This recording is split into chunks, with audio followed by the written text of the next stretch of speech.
This 1983 Porsche 911 Carrera 3.2 liter Targa has 111,000 miles.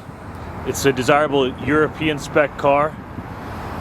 As you can see, it's got the nice smaller bumperettes on there. It wears a really cool color combination. Pretty rare, you don't see this color very often. The interior needs a little work. The seats have a few tears, but it's an original car. Matching numbers. Factory owner's manual. Mechanically sound, it runs and drives pretty well, but it would benefit from servicing and some minor cosmetics at this time.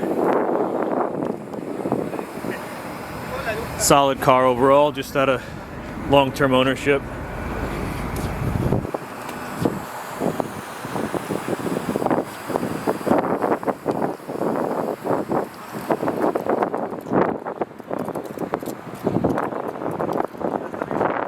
Nice classic air-cooled G-body 911.